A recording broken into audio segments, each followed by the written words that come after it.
আসসালামু আলাইকুম বন্ধুরা, আমি এনাম। আশা করি সবাই ভালো আছেন, সুস্থ আছেন এবং নিরাপদে আছেন। তো পশ্চিমবঙ্গে আমরা জানি, মানে ঝাড়খণ্ড, তারপরে আরও কোথায় কোথায় জানি, দিল্লি টিল্লি, এগুলা শেখ হাসিনা সহ মানে স্বরাষ্ট্রমন্ত্রী, তারপরে আওয়ামী লীগের নেতারা তো পালাইছে আর কি। এবং ওখানে গুলশান কলোনি বলে একটা জায়গা তৈরি হয়েছে, এটা ওই সায়েন্স সিটির কাছে পশ্চিমবঙ্গে। এটা ভারতের বিভিন্ন ইউটিউব চ্যানেল তারা দেখাচ্ছে আর কি। তো তাদের আসলে অনুপ্রবেশকারী হিসাবে তারা এদেরকে বলা শুরু করেছে অলরেডি। এবং বাংলাদেশের মানুষকে যে তারা পছন্দ করে না, মানে ইসকন বাংলাদেশে মানে হিন্দুদের উপরে অত্যাচার হচ্ছে, তাদের যে মানে প্রোপাগান্ডা, ডক্টর ইউনূসও বারবার বলতেছেন যে এগুলো প্রোপাগান্ডা। এবং গদি মিডিয়া যেভাবে খোলাভাবে একদম 99% তাদের বুদ্ধিজীবী থেকে শুরু করে মিডিয়া তারা ঢালাওভাবে প্রচার করে বেরিয়েছে যে বাংলাদেশের হিন্দুরা মানে আক্রান্ত হচ্ছে, এটা ওটা। তো তাদের মনে বাংলাদেশের মানুষের উপরে ক্ষোভ তৈরি হয়েছে। এবং বাস্তব যেই চিত্র সেটা হচ্ছে যে আওয়ামী লীগের এই গুন্ডাপান্ডারা প্রচুর, আমরা দেখছি যে গোপালগঞ্জের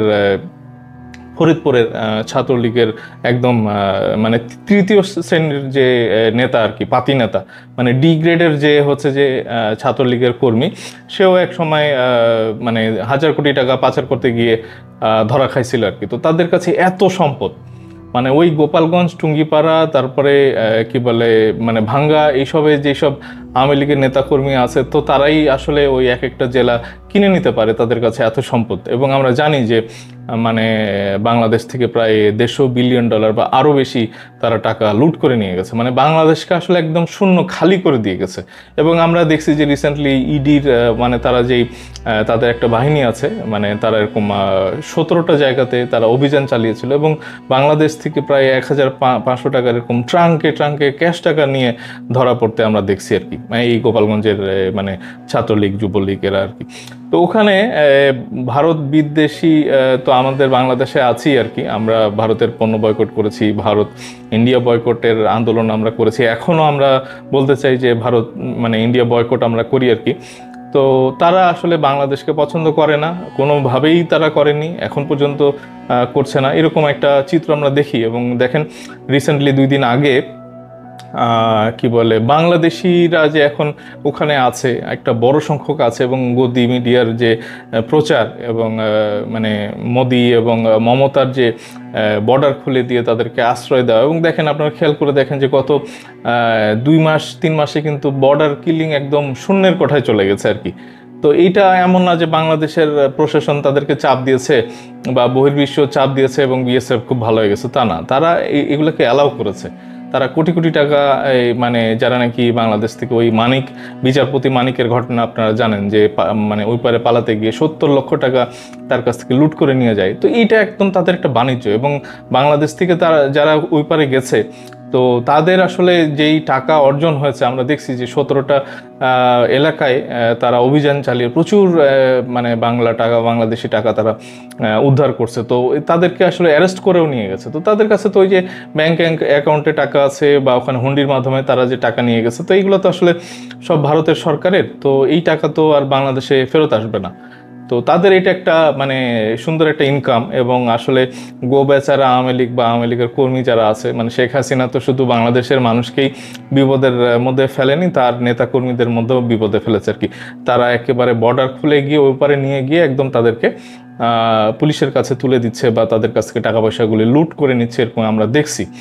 তো রিসেন্টলি দেখলাম যে 2 দিন আগে ভিডিওটা একদম ভাইরাল হয়ে গেছে, আপনারা দেখতেছেন। আমি আসলে এখানে ভিডিওটা দেখাচ্ছি না। তো এখানে একটা মেয়েকে কি বলে মানে বাংলাদেশি হিসাবে ট্রিট করা হয়। এখানে বলা হচ্ছে যে হিন্দি বলতে না পারায় হেনস্থা করা হয়েছে। বাট তার কাছ থেকে আসলে হিন্দিটা শুনতে চাওয়া হচ্ছিল যে মানে তার পরিচয়টা জানার জন্য আর কি, যে সে যে বাংলাদেশি কিনা। মানে বাংলাদেশি হইলে তো আর হিন্দি বলতে পারার কথা না। কিন্তু ওই মানে একটা মেট্রোর মানে ট্রেনে করে 2টা মেয়ে কথা হচ্ছে, একজন আরেকজনকে বলতেছে যে তুমি কলকাতা, পশ্চিমবঙ্গে থেকে মানে হিন্দি পারো না, এইটা কেন?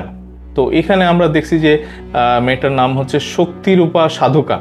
তো মেট্রোতে হিন্দির পিন্ডি চটকানো, তো এখানে ওই মেয়েটাও ব্যাপারটা এরকম যে পরবর্তীতে এরকম একটা মানে ভিডিওতে আমি দেখছি আর কি, যে সে বলতেছে যে আমাদের তার দাদা বাপ দাদারা সব ভারতের ট্যাক্স দেয় আর কি, এবং মেট্রোতে চড়লে নাকি মানে মেট্রোটা হচ্ছে ওদের কেন্দ্রের সরকারের, এগুলা নিয়েও বাকবিতণ্ডা হয়েছে। ওই মেয়েটা বলছে যে তুমি মেট্রোতে উঠলে পারে তোমাকে হিন্দি বলতে হবে। তো সে আবার তার মানে বাঙালিপনা যেটা আছে আর কি, জয় বাংলা বলে এরকম একটা ইন্টারভিউ দিচ্ছিল আর কি বঙ্গ নিউজ লাইভে। তো সেখানে সে বলতেছে মানে তার ওই যে দেশমাতৃকা বা পশ্চিমবঙ্গের মানুষরাও তো আসলে ভারতের এগুলি মানে বলতেছে আর কি। বাট আমার মূল জায়গাটা হচ্ছে কি যে মানে ওই মেয়েটা যে নাকি তাকে প্রথম আটকায় মানে এই মেয়ের হাতে একটা যে ভিডিও ছিল, এটা আবার পরে তাকে পুলিশের মানে থানাতে নিয়ে যাওয়া হয় এবং তারা পুলিশরা এই তার ভিডিওটা ডিলিট করে দেয় আর কি। মেয়েটা সে বলতেছে যে কি বলে তাকে ওই বাংলাদেশি বলে আসলে ট্রিট করা হয় আর কি। তো বাংলাদেশি তাহলে কি বাংলাদেশিরা সব মানে মানে উগ্রবাদী বা জঙ্গি এরকম একটা তকমা দেওয়ার একটা চেষ্টা। তো দেখেন এখানে বিবিসি বাংলা এই নিউজটাই দিয়েছে 22শে নভেম্বর। তো তারা এখানে বলতেছে যে বাংলায় কথা বলায় কলকাতার নারীকে বাংলাদেশি তকমা যা জানা যাচ্ছে। তো আমরা আসেন একটু পড়ি আর কি। কলকাতার এক নারী হিন্দিতে কথা বলতে অস্বীকার করে বাংলায় কথা বলছিলেন বলে তাকে শুনতে হলো যে তিনি বাংলাদেশে নেই, ভারতে আছেন। তো ঠিক আছে, তো ভারতে থেকে কেন তিনি হিন্দি জানেন না এই প্রশ্ন করা হয় ওই বাঙালি নারীকে। এই ঘটনার ভিডিও সামাজিক মাধ্যমে ছড়িয়ে পড়েছে। ওই ভিডিওতে দেখা যাচ্ছে প্রথমে দুই নারীর মধ্যে উত্তপ্ত বাক্য বিনিময় হচ্ছে এবং পরে একাধিক পুরুষকেও সেই বিতর্কে যোগ দিতে শোনা যাচ্ছে। সেখানে একজন নারীকে ইংরেজি এবং হিন্দিতে কথা বলতে দেখা যাচ্ছে, অন্য নারীর শুধু গলা শোনা যাচ্ছে, তিনি বাংলায় কথা বলার জন্য জেদ করছেন। মানে কেন বাংলায় বলতেছে আর কি, এবং ও বলতেছে যে আমি বাংলায় বলবো। ভিডিওটির সত্যতা নিরপেক্ষভাবে যাচাই করা যায়নি এবং এটাও বোঝা যাচ্ছে যে সামাজিক মাধ্যমে পোস্ট করার আগে এটা এডিট করা হয়েছে, মোজাইক দিয়ে এটাকে করা হয়ে গেছে, মানে এডিট করা হয়েছে, কাট করা হয়েছে, ফেসগুলি দেখাচ্ছেন আর কি। ছড়িয়ে পড়া ভিডিওটি কে করেছেন তা স্পষ্ট নয়, তবে যে নারী বাংলায় কথা বলার জন্য জেদ করছিলেন তার খোঁজ পেয়েছে বিবিসি বাংলা। শক্তি রূপা সাধুকা নামের ওই নারী বিবিসি বাংলাকে বলেছেন যে ঘটনাটি কলকাতা মেট্রো রেল পরিসরে ঘটেছে 18 নভেম্বর দুপুরে। তবে অন্য যে নারী মিজ সাধুকার সঙ্গে বিতর্কে জড়িয়ে পড়েছিলেন তার খোঁজ পাওয়া যায়নি। শক্তিরূপা সাধুকা দাবি করছেন যে যে ভিডিওটি সামাজিক মাধ্যমে ছড়িয়ে পড়েছে সেটা কে করছে আমি জানি না, তবে আমি নিজে একটি ভিডিও করেছিলাম ঘটনা, সেটা পরে রেল পুলিশ আমাকে জোর করে ডিলিট করিয়ে দেয়। বাঙালি জাতীয়তাবাদী সংগঠন বাংলা পক্ষ বলছে শুধু নভেম্বর মাসে পশ্চিমবঙ্গের বিভিন্ন জায়গায় অন্তত 60টি ঘটনা তারা জানতে পেরেছেন যেখানে হিন্দিতে কথা বলতে অস্বীকার করায় বাংলাদেশি বলে মিথ্যা অপবাদ দেওয়া হয়েছে। তো এইটা আমরা দেখলাম আর কি। তো আমার আসলে মূল জায়গাটা কি, তো আমি আওয়ামী লীগ ভাই বোনদেরকে বলবো যে আপনারা যে আসলে ফ্যামিলি নিয়ে পালাই গেলেন, মানে এখানে কুমিল্লার এমপি বাবা গেছে, মেয়ে গেছে, তারা ওখানে গিয়ে গুলশান এই কলোনিগুলোতে উঠছে আর কি পশ্চিমবঙ্গে, মানে ভারতের বিভিন্ন জায়গাতে ছড়াই গেছে আর কি। তো এদের সংখ্যা তো অনেক। আমি গতকালকে দেখতেছিলাম যে 28টা গুলি করছে একজন কি বলে আওয়ামী লীগের একদম মানে জেড গ্রেডের একদম বাতিল ডি গ্রেডের একজন মানে খুনি আর কি, সেও ওই সাতক্ষীরাতে গিয়ে ধরা পড়ছে আর কি। মানে বর্ডার উন্মুক্ত, তারা পালাচ্ছে ওখানে। তো এরা ওখানে গিয়ে আবার কি কি করবে না করবে এটা তাদের মাথায় নাই, এবং এরা এদের কাছ থেকে টাকা পয়সাগুলি হাতিয়ে নেওয়ার জন্য তারা ওই বর্ডার খুলে তাদের ওই পারে নিচ্ছে এবং ওই গুলশান কলোনি টলোনি এইসব জায়গাতে তারা ছড়ায় ছিটিয়ে থাকতেছে। এবং এই মেট্রো রেলে উঠলে আবার তাদেরকে জিজ্ঞেস করতেছে তুমি কি বাংলাদেশি, মানে বাংলাদেশি হইলেই তাদের আবার নামায় দেয়। তো ভাই তোরা নিয়েও যাবি, টাকাও নিবি, বাংলাদেশের এইসব আওয়ামী লীগের নেতা কর্মীদের কাছ থেকে লুট করে নিবি টাকা পয়সা, আবার চান্স পাইলে আবার মেট্রো থেকে নামাই দেওয়ারও চেষ্টা করবি এবং হেনস্থা করবি। তো এইটা তো আসলে দ্বিমুখী আচরণ। এবং আমার তো মনে হয় যে এই ঘটনার পরে আমরা আসলে ওই ভারতের পণ্য বয়কটের আন্দোলন তো অনেক আগে থেকেই করতেছিলাম। আমার মনে হয় যে ভারতের কোনো কিছুই আসলে আমাদের ছুঁয়ে দেখা উচিত না, এবং আমাদের এই ভারতের যে হাই কমিশন যেটা আছে সেটাও বাংলাদেশে থাকা উচিত কিনা আমার আপনাদের কাছে প্রশ্ন আর কি।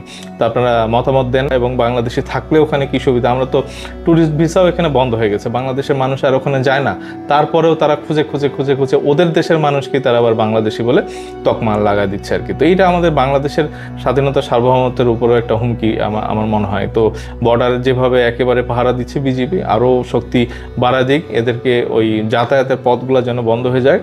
এবং আওয়ামী লীগের যারা নেতাকর্মী যারা আছে তাদেরকে উদ্দেশ্য করে বলবো যে ভাই, তোমরা যে ভুল করছো, মানে বাংলাদেশে লুট করে টাকা পয়সা লুট করাটাও তোমাদের উচিত হয় নাই, খুন করাটা 28টা গুলি চালানোও তোমাদের উচিত হয় নাই একটা বন্দুক থেকে, এবং মানে একদম নিমিষে 28টা গুলি চালিয়ে আমার ছাত্র জনতাকে তারা এক ব্যক্তির কথাই আমি আপনাদেরকে বলতে পারি। তো তাকে ধরা হয়েছে গতকালকে, আমি দেখতেছিলাম যে চিরাঙে নিয়ে যাওয়া হয়েছে, এবং শেখ হাসিনা ওখানে বসে বসে আবু সাইদের মানে রক্ত বেরোলো না কেন, লাল হইল না নীল হইল, এই সমস্ত কিছু তারা আবার মানে শেখ হাসিনা কল রেকর্ড ফাঁস করতেছে। এবং আমরা আসলে দুঃখিত হওয়া ছাড়া কোনো উপায় নাই। আওয়ামী লীগ আসলে তাদের বাংলাদেশি বলাটা উচিত না, তারা দুর্বৃত্ত। বাংলাদেশ থেকে যারা ওখানে পালিয়ে গেছে, মানে ভারত সরকারকে আসলে উচিতই হবে যে তাদের মানে একদম বাছাই করে করে তাদের ওই গুলশান কলোনিতে না, তাদের জেলে নিয়ে যাওয়া আর কি। এবং আওয়ামী লীগের আসলে তারা শিক্ষা নেবে কিনা, এটাই হচ্ছে যে আমাদের আজকে আপনাদের মাঝখানে একটা প্রশ্ন আর কি।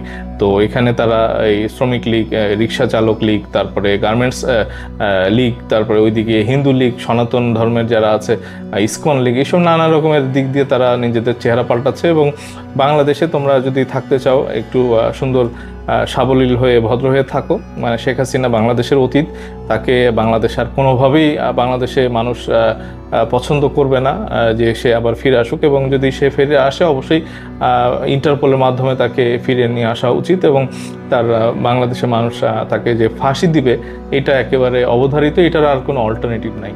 তো আওয়ামী লীগের যারা ওই পারে চলে গেছো তাদের বলবো যে ভাই, তোমরা অলরেডি ভুল করে ফেলেছো, এবং পশ্চিমবঙ্গ থেকে বা ভারত থেকে দ্রুত তোমরা অন্য দেশে চলে যাও, এটা তোমাদের সেফটি সিকিউরিটির জন্য খুব জরুরি মনে করি আর কি। তো বন্ধুরা, এখনকার মতো এটাকে খুব তাড়াতাড়ি ফিরবো, সাথে থাকেন। ধন্যবাদ সবাইকে, আসসালামু আলাইকুম।